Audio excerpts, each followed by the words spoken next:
and record, Laura. We'll take off from there. It is being recorded. All right, thank you, Laura. All right, thank you, members, for joining us again with WebEx. This is the regular scheduled meeting of the Auctioneer Commission. Let me go ahead and, if we will, we'll go ahead and call this to order. Let me do a roll call. John Thorpe.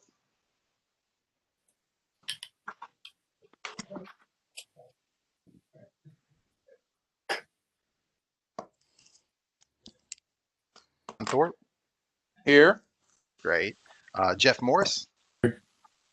Kimball Sterling. Here. Andy Lowe. Here.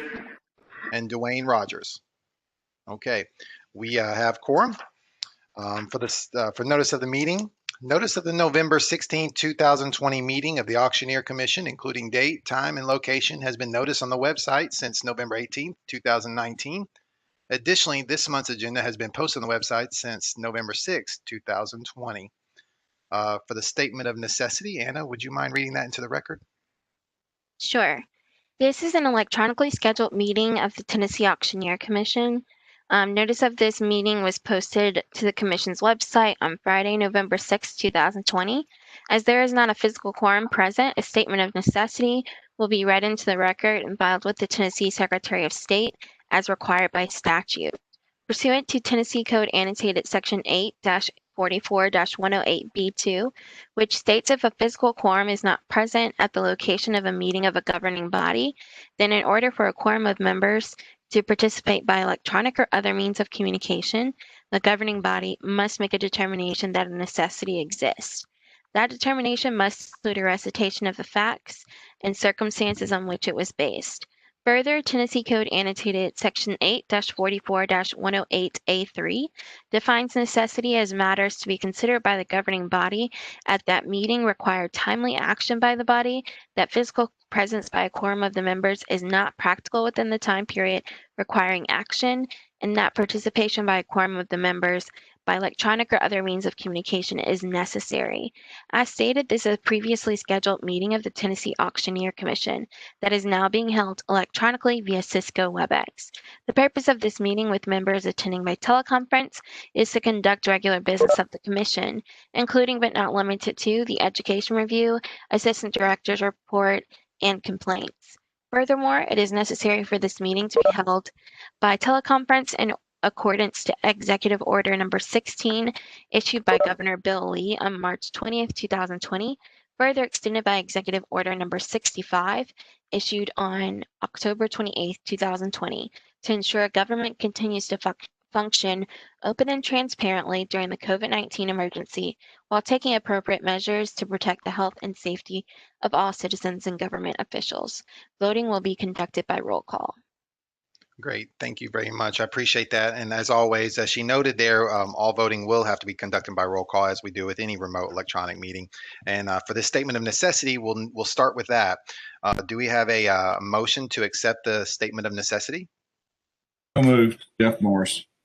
Mr. Morris. We got a second from, was that Kimball? Yeah. Great. So we got a motion by Mr. Morris, a second from Mr. Sterling. For roll call vote, John Thorpe. Yes. Jeff Morris. Aye. Kimball Sterling. Yes. Randy Lowe. Yes. Great. The statement of necessity has been approved, and we'll get that filed with the Secretary of State's office. Thank you, Anna. Also, I saw we had a caller just dial in. Is that Dwayne Rogers? Okay, no worries. We'll move on then. Just wanted to make sure. Onto the agenda then. I trust everyone had an opportunity to look at that and all the documents attached. Is that agenda acceptable? Is there any edits or any revisions that we need to make to that? Okay. If not, then we'll accept a motion to accept the agenda. Do we have such a motion? I move we accept. Go ahead. I move we accept the motion. Kimball Sterling. Second, Jeff Morris. Great, thank you. We have a motion from Kimball Sterling and a second from Jeff Morris for a roll call vote. John Thorpe. Aye. Jeff Morris. Aye. Kimball Sterling. Yes. Randy Lowe. Yes. Great, the agenda is approved then. Moving on, the August minutes. Does anyone have any comments or edits in regards to the August minutes? I move we Okay. accept the minutes as written. All right, thank you, sir. We got a motion from Mr. Sterling to accept the August minutes. Do we have a second? Randy Lowe, second. All right, got a second from Randy Lowe. For roll call vote, John Thorpe, Aye. Jeff Morris, Yes. Kimball Sterling, Yes. Lowe. Yes. Okay, great.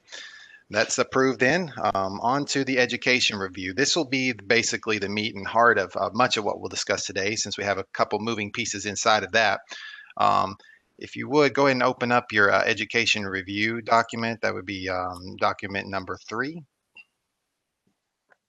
When you have that in front of you, you see we have quite a few courses to approve. First of all, let's start with the Big Calling Bootcamp represent. The reason this is coming back to us for represent is it appears there may have been an oversight. So we want an opportunity to sort of revisit that and look at that. If you were to go to the qualifying programs underneath our rules, it states that a continuing education program must be a formal program of learning which contributes directly to the professional competence of the licensee. So, we have a broad scope there for what the commission would allow, based on, so long as in your professional expertise would say that contributes directly to the professional competence of the licensee. And so in that vein and in that spirit, this program was approved, and I believe that makes logical sense in that sequence.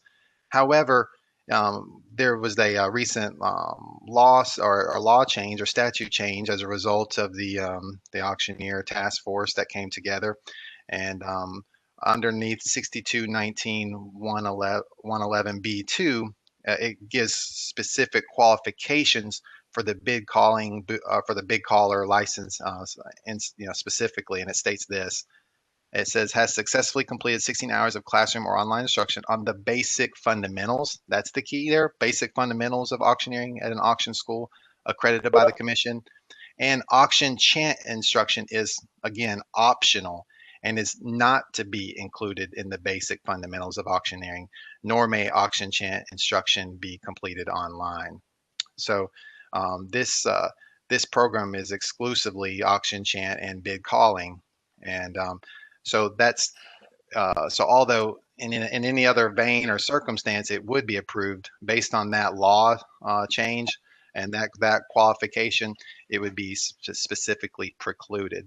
Now, when I talk to the provider, a statement this individual made was, if you're offering a program or a license specifically for bid calling, but it wouldn't quite make sense that you would preclude bid calling and auction chant when that would be the sole purpose of the license.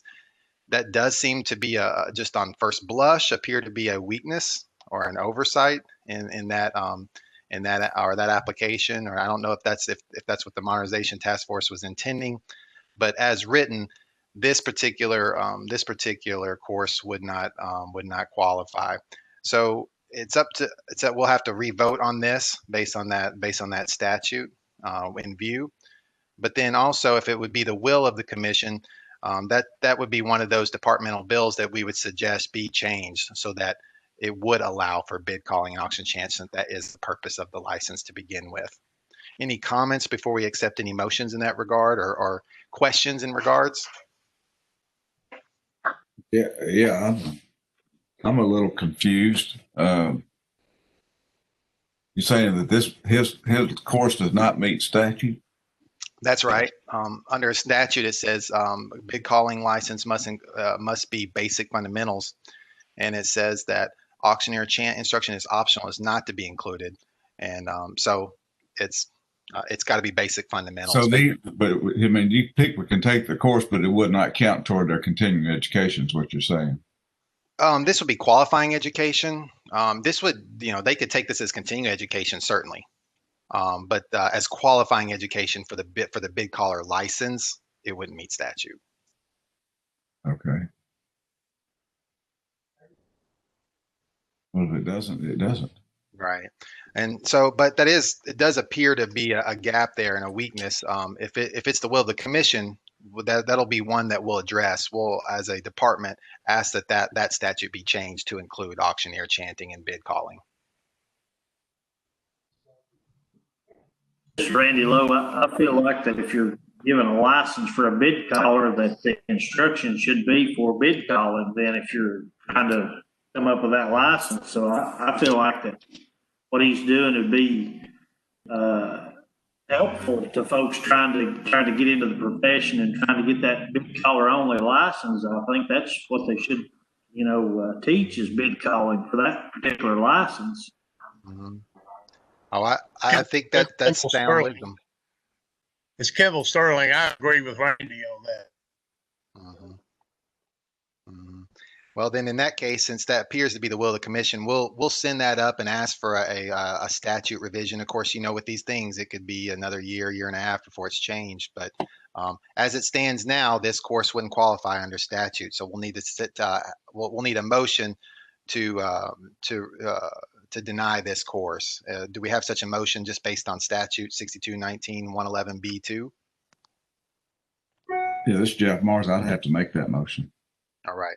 We have a motion from Jeff Morris. Then do we have a second? Second, John Thorpe. All right. Thank you, sir. We got a second from John Thorpe. For a roll call vote, John Thorpe, Aye. Jeff Morris, Yes. Kimball Sterling, Yes. Randy Lowe. Yes.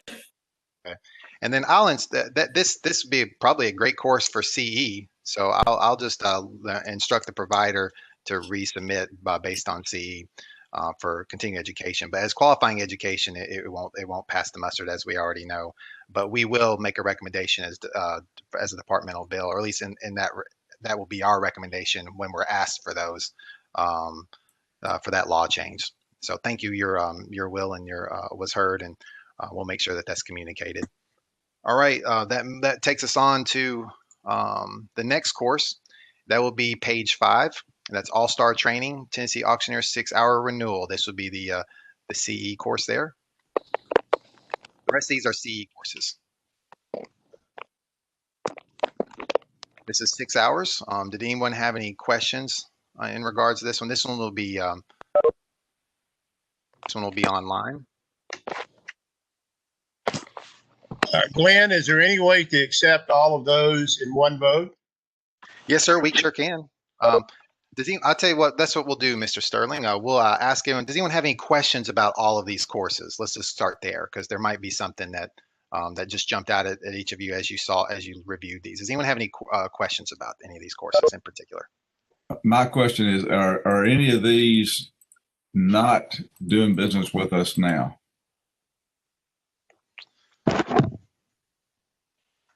All-Star CE may not be. That's the one I was looking at. Mm-hmm. The rest of them are. Okay. And do we know anything about All-Star? Nothing more than what they provided. They did provide a link there, so you could look at their content. Are you doing this in lots of other states, or do we? Yes, sir. Yes, sir. They are. They're a pretty big platform. They've got Oklahoma, Texas, so they're a big enough platform that they could accommodate. And they also offer a lot of online training with other programs such as real estate appraiser, plumbing, auctioneers, electricians, cosmetology, barber. Glenn, this is Bob Hunter. All-Star is a current provider with us. We just haven't had anything in a while. Okay, great. Thank you, Bob. Okay. Any other questions in regard to these courses? I move that we accept them all as we discussed. All right, great. That'll be we got a motion from Kimball Sterling to accept all the courses. There is one comment before we take a second that I'd like to make.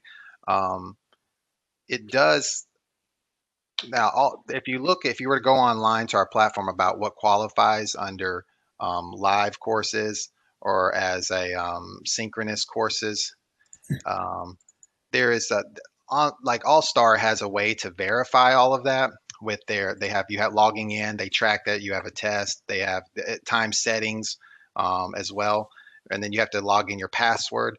So I think that they would qualify for online. The only course that I had some questions about as far as online would be the business insurance for the small business owner. And Miss Baldini is online. She may be, or she's online here in this meeting. She may be able to help us with that. The classroom, I think, is fine, and the synchronous is fine as well, because according to Miss Baldini's model, they can log into Zoom and then she can verify their attendance there.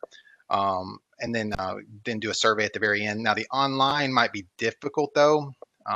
There might need some more explanation as about how we would accommodate that, because online, if you were to go to our website, there has to be some explanation of how you would track the identity of the person taking that and verify their time and attendance. When without a sort of a system that they would log in to do that, that would be difficult. I can see you doing that live, but to give that course to somebody else, that might be difficult. Miss Baldini, did you have any more comments as to the online portion? I think the classroom is well established, and the synchronous live is well established with Zoom. But as an online platform to give to that someone else, how would you be able to track that, their time and attendance? I try to follow my model from the real estate commission. And you're right, I did not include that with my course. And so I guess that I would need to go back and look at that. I don't have a good answer for you because I wasn't prepared to answer that. So again, I've kind of modeled my tracking after the real estate commission. And so if the commission would prefer to approve it for, a virtual class at present, I would be okay with that too until I can get you an answer. It's perfect. And my apologies on that. It wasn't until a second review that I realized that that portion of online might be a little bit more difficult to establish, but classroom and synchronous live, certainly that sounds great. We'll just, so Mr. Sterling, if we can approve the rest of the courses to include Miss Baldini's course for classroom and synchronous live only at this time, and then if as the explanation comes in or more details for the online portion, then we can revisit that later. But all of the courses as stated, and then the business insurance for the small business owner, that one will be approved for classroom and synchronous live. Thank you, Ms. Baldini, for that, for those additional details as well. I appreciate that. You're welcome. Is that your motion, Mr. Sterling? Should I remove my motion, retract my motion? You can just amend it then, since we didn't have a second. Yeah, I'll amend it to wait to hear about the business auction, the business course from Ms. Baldini. Okay. All right. So your motion then at this point would be to approve the rest and to include her course with the classroom and synchronous live only, but then the online portion that we'll revisit that later. Is that your motion? That's my motion. All right. Good Sounds great. Do we have a second in that regard? I would second that as a Thank you, Mr. Thorpe. All right, we have a motion from Mr. Sterling, and we have a second from Mr. Thorpe to approve those courses as stated. For roll call vote, John Thorpe. Aye. Jeff Morris. Aye. Kimball Sterling. Yes. Randy Lowe. Yes. All right, thank you, gentlemen. That was very efficient and helpful. So we'll get those taken care of and those posted to the website here accordingly. Hey, All right. Glenn, Well, yes, sir. this Kimball Sterling, is there any way to tell all of those companies to send us a link to their course, that we can see those links and see what's going on? Because, we take Yes, courses sir. ourselves, but if we could get those companies to send each of us a link, and some of us will check them out. Some of us might check out one, some might check out two or three, but it might be a good idea. Oh, certainly. For those online courses, we will send those. Most of our courses on our list today were classroom. Well, besides All-Star Training, for which there was a link provided there. But certainly, that's a good point. And as any of those online courses that we have, we'll certainly send that over to you with that option. Thank you. Yes, sir. Thank you. All right. I think we're ready to move on to the TAA funding proposal. That would be document 3A, TAA funding proposal. So if you could open that up. I think Ms. Baldini will be present she's also available online, as you know, to help with answering questions we may have there. Let me set this one up for you right quick.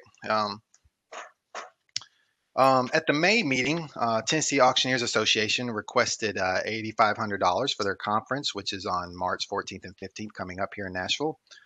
TCA 6219-116 allows the commission to sponsor educational events.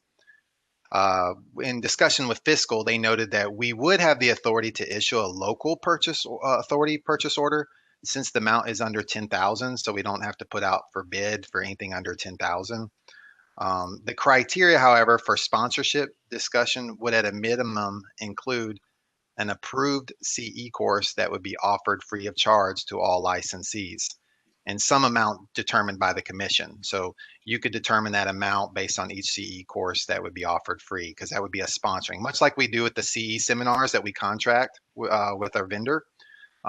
It's sort of in that vein, except for in this situation, we wouldn't necessarily have to contract since it's under that $10,000. And so we're free to sponsor anything under that amount, but we'd have to determine, which course we would want to sponsor and then how much we'd want to give for that course. And that's why you have a breakdown on that first page about how much each of these courses cost, to kind of give you some room to some sort of range for that discussion. Now, please keep in mind that the Education and Recovery Fund must maintain a balance of $150,000 at all times per statute. And right now we have about $270 currently in reserve, leaving access to only about $120,000, for which much of that is already spent due to contractual obligations to one of our vendors to produce the biennial newsletter and the 3 CE seminars each year. So we have some narrow margins to work with. We can sponsor courses for folks that want to provide CE to our licensees, but we wouldn't want to just do that, as a matter of practice all the time. We'll need to have some sort of criteria about how we approach that. That'll have to be measured, just because again, we have narrow margins there. We just can't sort of open up the piggy and expect and just let it flow, because obviously that wouldn't be fiscally responsible, and we may not have what we need for our contractual obligations. So we'll have to be very careful and measured about that. But you do have a proposal here in front of you. There were 4 courses that you could consider, and there's a breakdown on the page 1 there, the seminar cost breakdown there. So if we were to select one of those courses or all of those courses, then you could determine from that breakdown and the expenses there how much you would want to how much you would want to give towards that sponsorship. And then of course those courses would be made available free of charge to our licensees. So I'll just open it up for discussion. Is there a member that just sort of, has some comments or ideas about that based on the proposal that you've seen?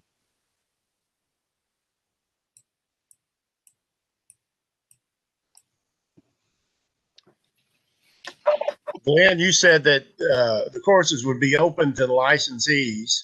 Does that mean a person that is not a member of the TAA can go to that course when they have their meeting and take the course?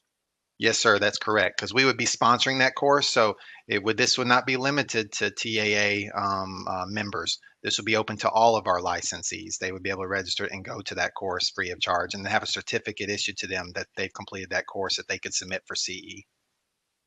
Thank you. Yes, sir. Is there any other questions? I would just like to hear from Patty just a little bit of history of how this came about and why they're bringing this forward now, and see how we can kind of understand it a little bit better. Yes, sir. Sounds good. Ms. Baldini? And if I could, Jay Cash, are you on the line? Could you please unmute your mic? Jay Cash is our convention chairperson. Jay, are you here? Jay?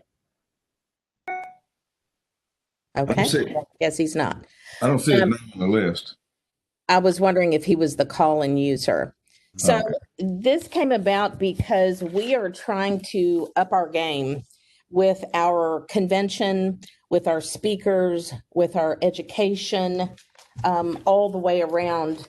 And we would also like for the commission we want to recognize the commission as a partner in our convention with us, because we have some very dynamic speakers, new things to talk about, and those things are things that we need help with.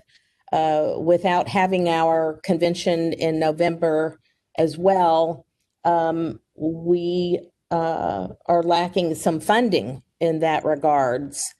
The commission can help us with this by, and of course, we had planned this earlier for our convention in November.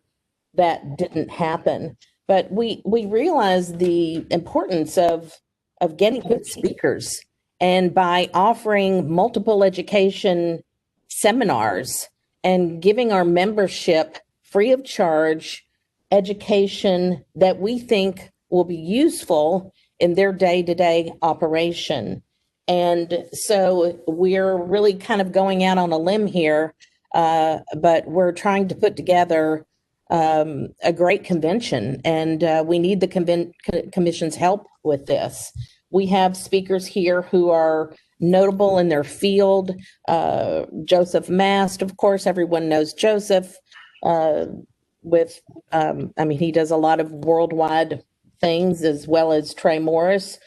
Jacob Burton is a great vocal coach. Michael Burt is a personal coach and a motivator, and we think that all of our members could utilize this. Jay, you're on the line now. Do you want to speak a little bit about the conference and how our request for funding came about? And Jay is here now, for the record. So, yes, and Jay, could you speak on that? Yeah, I heard everything. Sorry, just negligent on it. But the numbers you see, that does include all costs for the conference. That's marketing materials to get it out to all Tennessee licensed speakers. Those numbers aren't necessarily what the instructors being paid. That includes materials for the classroom and everything. But that's our projected numbers. And just these are topics that aren't covered regularly in any CE course that I've had in the last 15 years, but it's things that I think that Tennessee auctioneers will greatly benefit from by being in the room. And we're getting massive response from auctioneers all over the state. We'll have a conference in November, and they're missing that. So we know that we're going to have a big turnout in March, and we want to provide something that's never been done before. Education that is not typical of what is normally approved in the regular courses that are offered for the TA, for the Auctioneers Commission. As far as the vocal coaching, how to protect your voice, something I've never seen a class that teaches you how to actually protect your voice, utilize your voice. And we're calling, but we don't know how to protect our voice. Joseph Mast will be speaking specifically on building the right relationships as you go through business and how to nurture relationships that can inevitably get you on the biggest stages in the world. The business coach, Michael Burt, travels the country speaking at conferences of 10,000 people or more. So it's a treat that we can get him to agree to come to our small event in Nashville, but speaking on just how to get unlimited referrals, how to build your business, how to activate your prey drive, and just things that don't normally get addressed in regular courses offered. So I'm beyond excited. We are thrilled that you guys are even entertaining this. And I have no doubt that it will receive nothing but 10-star reviews all around. So if we can get your partnership, we won't let it fail. We assure you that much. Every dollar will be well spent. I want to respect your time going on about how excited I am for it, but it needs your blessing to move forward. Okay. Thank you, Mr. Cash. I appreciate that. And Ms. Baldini, appreciate your comments. I think that's very helpful. Did the board or the commission have any more comments or questions for them before we dive into each of the courses? Okay. Thank you for standing by. I imagine some may develop out of the interaction. So I guess what we need to do then, members here, is to go and look at each of the 4 courses we just approved and see if there are any of those courses that we want to sponsor. Again, if we sponsor that, then we would take a look at the expense of about what that is costing TAA and then decide if that's an expense that we're comfortable with as a commission. If we want to sponsor one or two of these courses, or none or all of them, that would be up to the will of the commission. If you go to page 6 and 7 of their funding proposal, you'll be able to look a little bit more at those courses. Of course, you've already looked at those course applications. That's also available underneath your document under 3, under education review, if you need more detail into the courses. But those courses have already been approved. Now it's just a matter of what we want to sponsor, if any. So let's just start on page 6. You've got Michael Burt's course right there. And then a little bit further down the page, you've got vocal coaching. That's Jacob Burton's course. And that course was maintaining a healthy voice. Then you go to page 7 and you've got the right next step by Joseph Mast and advanced bid calling by Trey Morris. So, and then on page 1 of your proposal are the cost of those courses. Now, keep in mind, our members only need 6 hours. I don't know that we necessarily need to sponsor all of the courses, because that would be in excess of what our members would need. They only need 6 hours. So this would be a good opportunity for the commission to have a discussion about what it is they would like to sponsor, if any. Is there any opening comments from our members in that regard? Well, their request is to partner on the whole thing, is it not? Yes, sir, it is. They want $8,500, but of course the commission is not committed to the whole $8,500. I'm saying that. And is this something that they would think they would ask for each year, or is this kind of a one-off, or we know? Ms. Baldini? Yes. And to answer your question too, I know that there are more hours there than needed, but we're trying to give our membership a choice in their education. So they may not go to all of them. They may go to 1 or 2. This is something that we would like to request for upcoming years. However, if it's necessary for us to submit a proposal each year, we can certainly do that. Yes, ma'am. We'd have to submit a proposal each year, appropriately, of course, based on the content, and then, of course, like we did today, approve the courses as well prior to funding. Now, one question I did have for Ms. Baldini or Mr. Cash, if the commission was to approve the 8,500 total, if they went with the complete amount, the non-members would be able to attend every one of these courses. Is that's still the understanding? Is that correct? That is correct. Okay, thank you, ma'am. All right, Glenn, go through those numbers again with me in the recovery fund. You said you got about $120,000, but a lot of that's already pre-spent. So what does that leave us as kind of not committed? Yes, sir.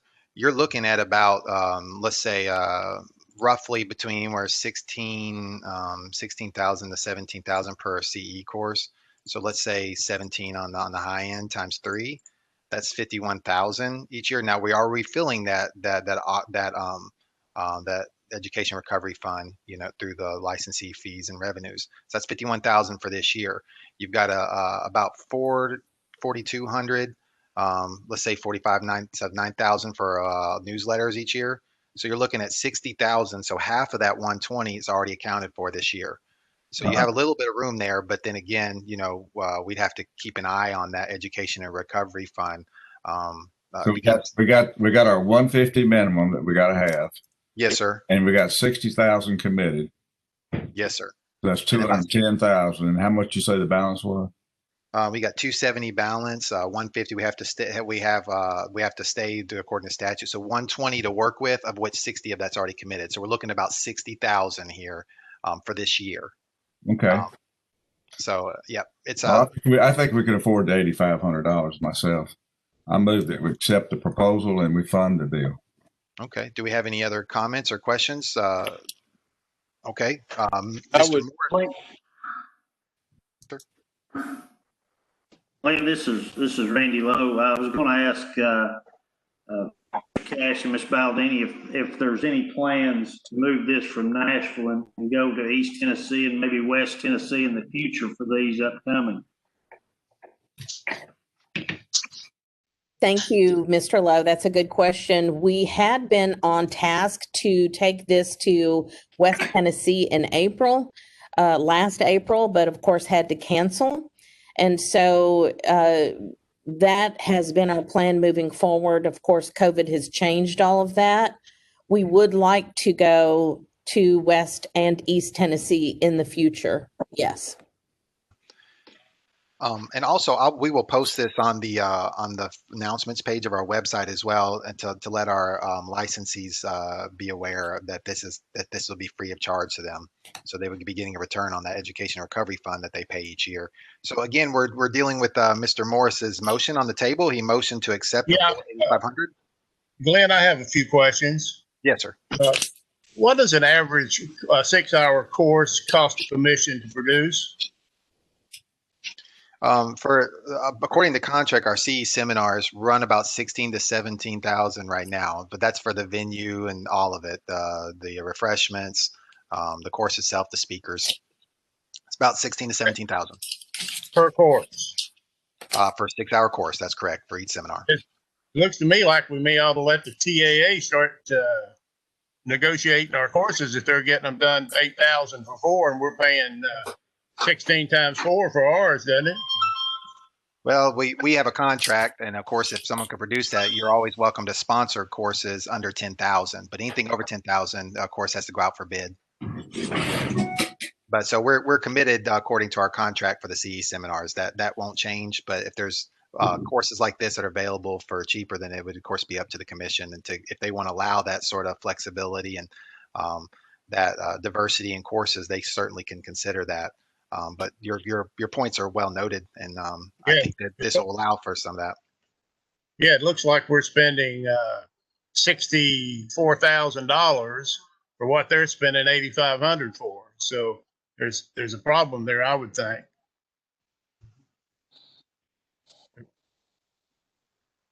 And there's, go after the contract expires, there and 3-5 years out. I haven't looked at the contract, but after that contract expires, the commission could at that point decide to sponsor courses like this going forward, and just sort of set the CE seminars aside. That certainly, once the contract expires, that would be an option. To your point, Mr. Sterling. Yeah, I think so. I think it's a great option. Ms. Hanson, did you have any comments or questions in regard to that? Because I know right now, currently, Nashville Auction School is the vendor. I am here, and I am more than happy to field any questions from any of the commissioners regarding the cost of these CE seminars. One of the points that I think Check made very, very well is that we do respond to an RFP that establishes certain contractual requirements and obligations that we are required to meet, such as securing a venue of a certain size, or providing refreshments, providing speakers, mailings, handouts. We are required to provide ink pens and notepads, and certain insurance policies that we have to add on in addition that are relatively expensive. And so we do a detailed cost analysis. And the other factor that's involved in this is we put this out. It is an RFP. We are required as a vendor to meet all the conditions and requirements of that RFP, even if they are not necessarily cost efficient to the state. And as a vendor, that's a difficult position for us to be in, but we do that. But I'm more than happy to answer any questions regarding what exactly it cost us. From what I understand is what the TAA is asking for is not the full cost of putting on their convention. What we are required to do is cover the full cost of putting on the equivalent of the convention with the vendors and travel, accommodations, hotel rooms, plane tickets, all of that. So if any of y'all have any questions about what we're doing with that contract, I'm more than happy to field those. Okay. Yeah, and that'd be fine if that'll be another topic for discussion if that was to develop into an item that requires that additional detail. But I think that was satisfactory, at least for our point for today. We're looking at the proposal right now. Does anyone else have any comments about this proposal? Glenn, it's John Thorpe. I would say glad to see what Jay and Patty and the TA are doing here. I intend to vote for, but going forward, I do have the fiscal concerns, year over year, and I would like to see the TAA. I think after they do this, they would have probably a really good following after. It would do well, and hopefully they could find a way that it would fund itself in the years to come. But with that, I would second Mr. Morris's motion. Thank you, Mr. Thorpe. That county commissioner in you, looking at the budget, that's important. We always have to watch that, and we'll continue to do that as well for everyone. But you're correct. Thank you for that caution and your comments. We do have a motion from Mr. Morris to approve for the 8,500, and Mr. Thorpe has seconded that motion. For a roll call vote, John Thorpe. Aye. Jeff Morris. Aye. Will Sterling. Yes. Andy Lowe. Yes. Right. Thank you. That's been approved. Ms. Baldini will be in touch about how that process will go forward, and then we'll work out the details shortly after the meeting. Thank you, commissioners. All right. Thank you very much. Looks like we're ready to move on to the director's report. We'll start with the budget there. Okay. Didn't see anything outside the ordinary. Looks like we're tracking about where we normally would for year end to year end. It looks like we have a total revenue of 38,000 roughly, and expenditures of about 22,000, leaving us a net surplus of about 16,500. So our reserves right now are currently at 481,000.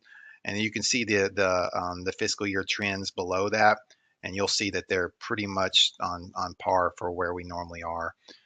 Do we have any comments or questions? This isn't anything to vote on. This is just for informational purposes. But any comments or questions as it pertains to the budget? Okay. All right. We'll move on then to our next item, the newsletter. We're looking at the content here. There might be some minor format changes, but right now this is in essence your newsletter. Any comments or questions in regards to the newsletter? And Ms. Hanson is available as well as our vendor who was able to put this together for you. I think it looks good, Ressa. Thank you, Mr. Thorpe. Okay, we'll entertain a motion to accept the newsletter. Do we have such a motion? Randy Lowe. I heard Randy Lowe. Is that right, Randy Lowe? Yes. Okay, Randy Lowe. And then Jeff, were you providing a second? I am. All right. We got a motion from Randy Lowe, a second from Jeff Morris. For roll call.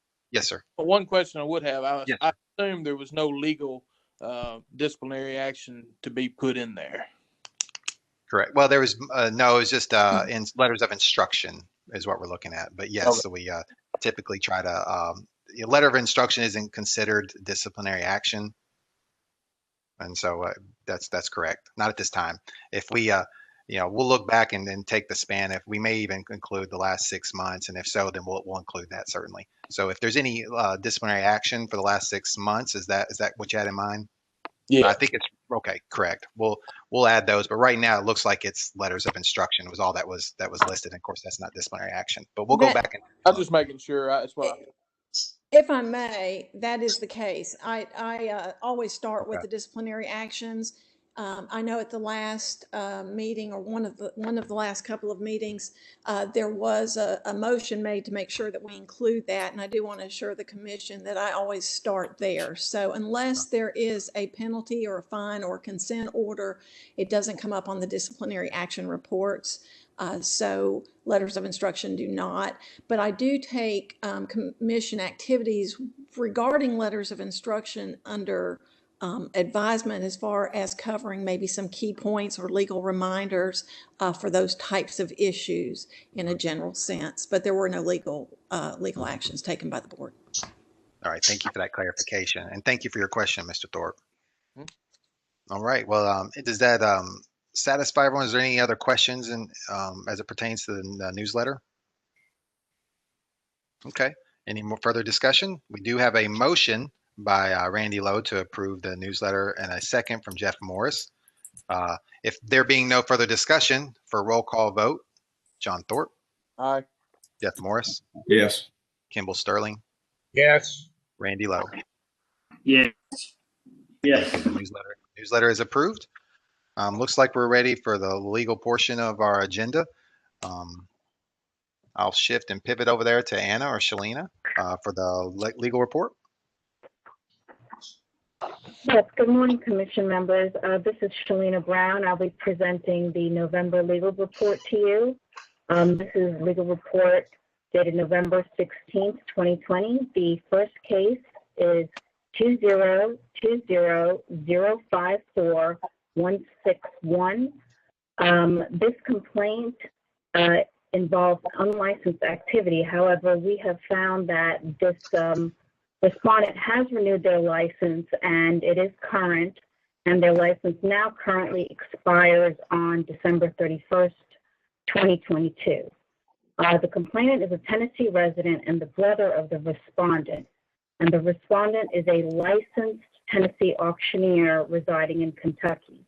The complainant alleged that the respondent is the principal auctioneer and was under the employment of the respondent and was conducting auctions and impersonating an unlicensed auctioneer since November 2019. The respondent did provide a response to the complaint and stated that the complainant is the respondent's brother, and the respondent has been a licensed auctioneer in Kentucky and Tennessee for the past 18 years and has conducted hundreds of auctions throughout the state of Tennessee and has never had an issue with a complaint being filed against the respondent. There has been no employees that have ever impersonated or claimed to be any auctioneers in any of the auctions held. This employee or his brother has never held an auction or executed a contract for an auction. The respondent indicated that this complainant has been suffering from some mental health issues, and there was an order entered in Tennessee Chancery Court requiring this complainant to be evaluated. We sent this matter to the Investigations Division for further investigation. The investigator conducted a thorough review and spoke with the respondent and confirmed the issues with the brother, which is the complainant. The attorney for the respondent also forwarded all the court documents from the proceeding in Chancery Court against the complainant. Therefore, my recommendation in this matter is to close this complaint.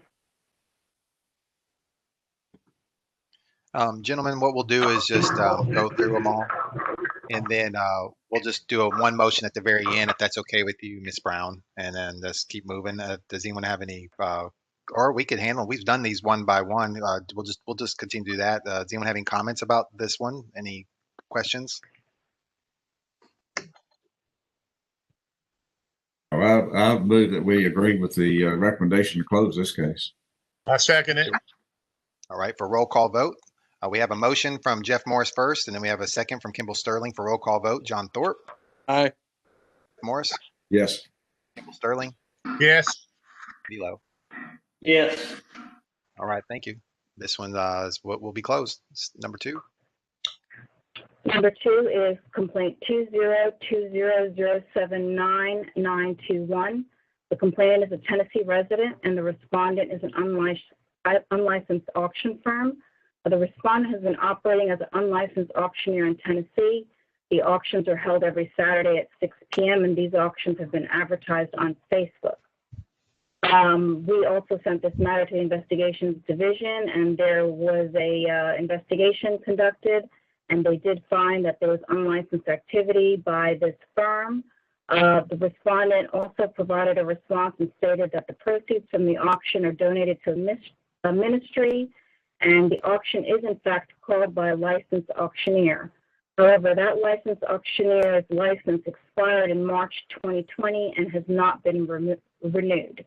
My recommendation in this matter is to authorize a contested case proceeding with the authority to settle by consent order with payment of $1,000 civil penalty for violation of Tennessee Code Annotated 6219-102, paren A1.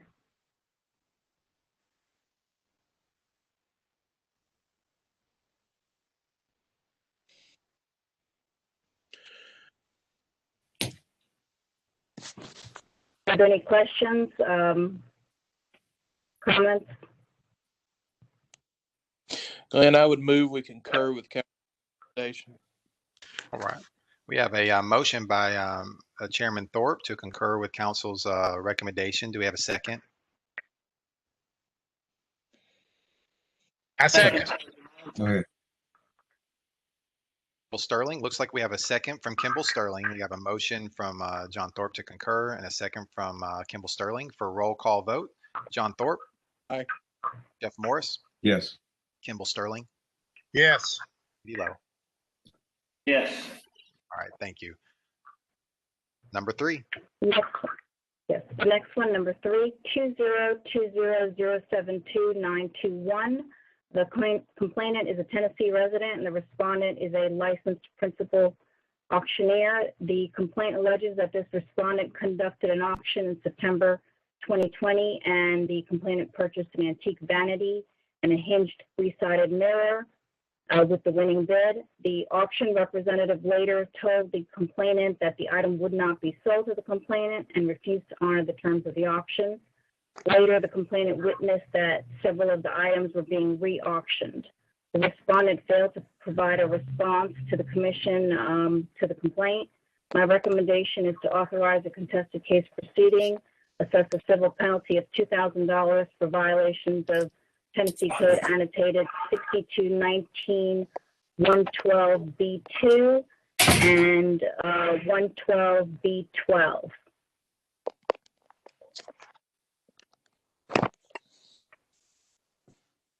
Would be the will of the commission. I'm a little confused. So they auctioned it off, but then they decided they wouldn't sell it after they auctioned it off. Is that what I'm reading? Yes, that's correct. And did they give a reason why they didn't want to sell it if they auctioned it off? No, they didn't say. Because they didn't bring enough money, or? I'm not sure. They didn't give any explanation to the complainant, and then the respondent never provided a response to explain the situation. And was this online only? No, this was an in-person auction. Oh, an in-person auction. Yes. Well, that makes no sense. Yeah, I don't think we have enough information. If the respondent hadn't answered, anybody can say they bought something for $70 and actually didn't buy it because they didn't get it. I think we need some more information on this case myself. Now, if he did what the guy says he did, we need to do what we need to do. Yeah, we don't have any idea what the terms and conditions of the sale were, and we don't know what announcements were made on the block. So I don't know how to answer this one. Sometimes and Ms. Brown, of course, fill in where necessary. Sometimes the agreed citation in an amount like that sometimes forces their response. Sometimes that helps kind of move this thing along. Yeah, I think we need a response. By next meeting, then we go ahead with what they're suggesting. Are you saying then, Okay, well, Ms. Brown, how would you like to proceed? Well, then I will revise the recommendation to send this out to investigation to request a response from the respondent and find out further details, and we'll defer this to the next commission meeting.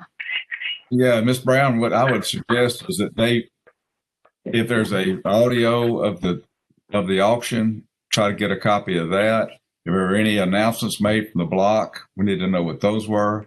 We need to know what the terms and conditions of the sale were, whether they were reserve or absolute. We just don't have any of that information in this complaint. In that regard, do we have a motion to revise the recommendation to include sending this out for investigation and representing at the next meeting? Do we have such a motion? Go ahead, Kimber. Yeah, I make the motion. Okay, we have a motion from Kimball Sterling in that regard. Do we have a second? Second. All right, we got a second from Mr. Morris for roll call vote. John Thorpe. Aye. Morris. Aye. Kimball Sterling. Aye. Randy Lowe. Thank you. Looks like we're to cases to be represented. Ms. Brown? Yes, that these cases are to be represented to the commission. The following are 4, 5, 6, 7, and 8. Number 4, 2018041311. Number 5, 2018061811. Number 6, 2018041821. Number 7, 2018082441. Number 8 is 2019069371. These complaints are being represented and are to be closed for lack of jurisdiction. All right, since this falls outside of our jurisdiction, I don't, there's really nothing. And what kind of complaints would fall outside of our jurisdiction? Online auctions or anything that would have to do with maybe other industries for which we have no regulatory authority, those type of things. All right. Do we have such a motion then to close these for due to lack of jurisdiction? So moved. We have a motion from Mr. Morris. Do we have a second? Second. John Thorpe. Second from John Thorpe for roll call vote. John Thorpe. Aye. Jeff Morris. Paul Sterling. Paul Sterling. Yes. And Randy Lowe. Yes. All right. Hey, Glenn, I have a question. Yes, sir. These that we're passing because of online auctions, if the laws go our way with online auctions, are we able to go back and charge these people or not? Or do you know the answer to that? Ms. Matlock or Ms. Brown, would you all be able to comment on that?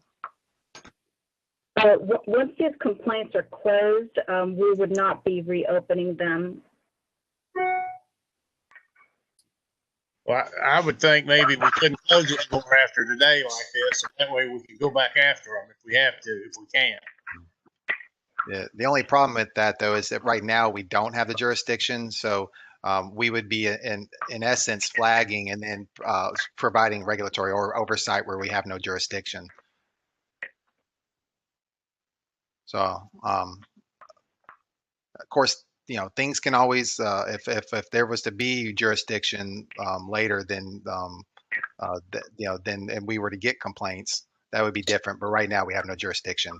So the commission did well to close these as appears, as we would any other case that we had no jurisdiction in. All right, I think moving on then, I think we're ready for number 9. Ms. Brown? Yes. Number 9 is 2019023971. This was a complaint filed by a former employee of the respondent. The respondent had participated in an unlicensed auction, and their 501c3 exempt status had been inactive for whatever reason, and there were 2 auctions that were conducted and advertised. The commission previously decided to authorize a $2,000 civil penalty for the unlicensed activity for the 2 auctions. We have new information.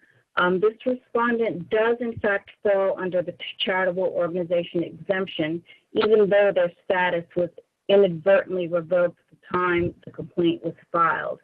This was immediately corrected with the IRS as soon as they were made aware of the inactive status.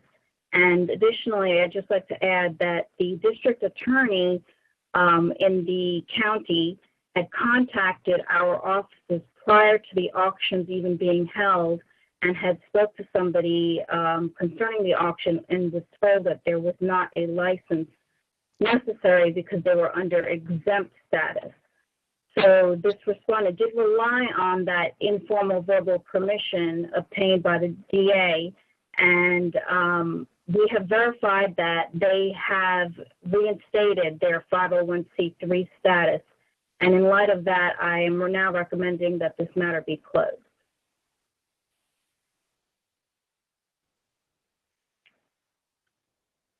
Do we have a motion in that regard?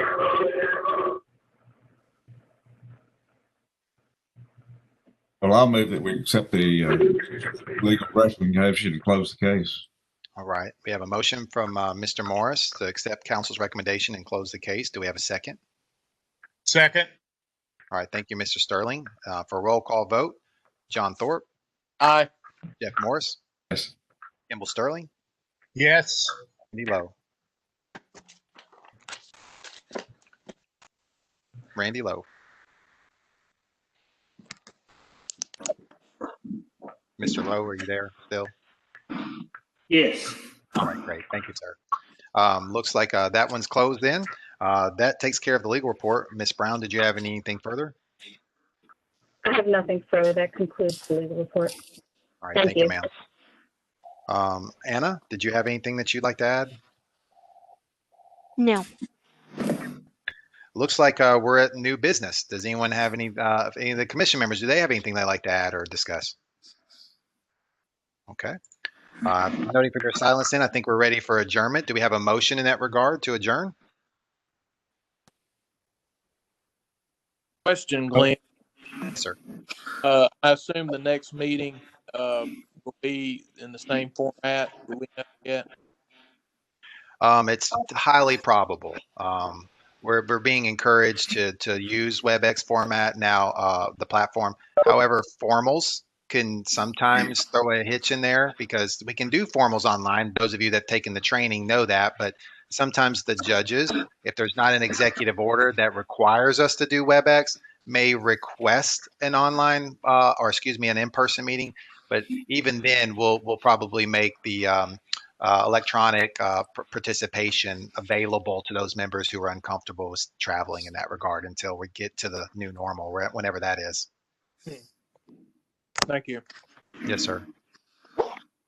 Any other questions? Motion to adjourn. All right. We have a motion from Mr. Thorpe to adjourn. Do we have a second? Second. I got a second from Randy Lowe.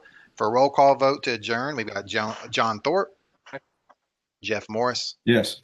Kimball Sterling, Yes. and Randy Lowe. Yes. Thank you, gentlemen. We are adjourned. Want to have a